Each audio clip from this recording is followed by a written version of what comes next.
ورحمة الله وبركاته. وعليكم السلام ورحمة الله وبركاته. الحمد لله الذي أرسل رسوله بالهدى ودين الحق ليظهره على الدين كله ولو كره الكافرون.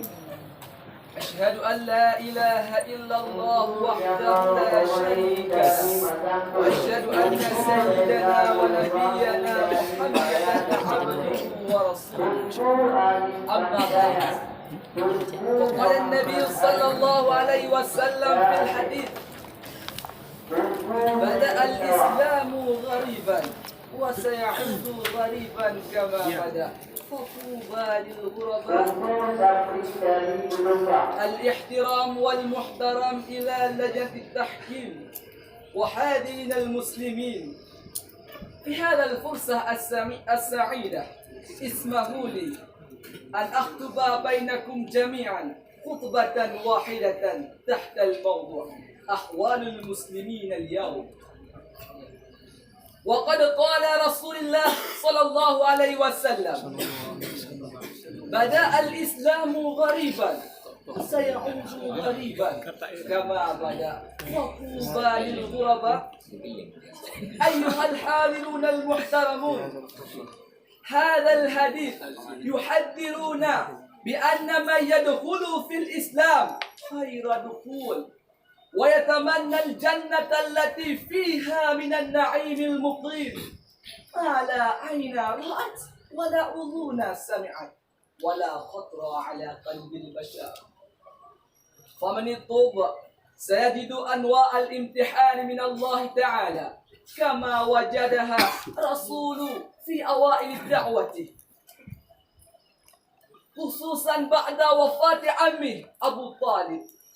حاول قريش لتؤذي رسول محاولة شديدة وتستهزئ به، وكان أشرهم إيذاء على رسول صلى الله عليه وسلم، يعني أبا لهب وأبا جهل وعقبة بن أبي معيط وكذلك وليد بن المغيرة.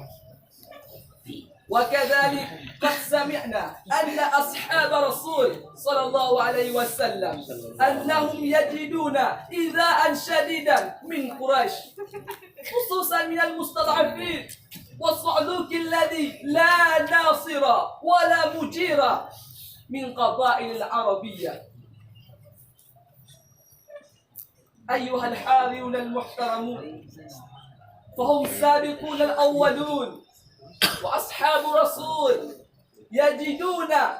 يجدون إيذاء شديدا من أعدائهم بسبب العلة الوحيدة، وهم يخضعون الله وحده ولا إلى غيره أبدا.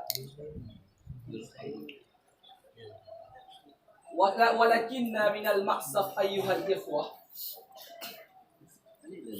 كان المسلمين اليوم لا يفهموا معنى الإسلام بخير معنى، بل هم لا يصلون ولا يصومون، وكثير من الأحيان لا يستطيع أن يقرأ القرآن ومعنى،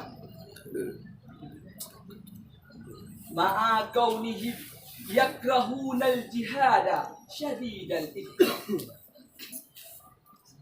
هذا جهل، وهذا يسبب جهل من يفهم دين الإسلام بخير فهم فيعمله، وكذلك النتيجة صار غريبا بين قومه.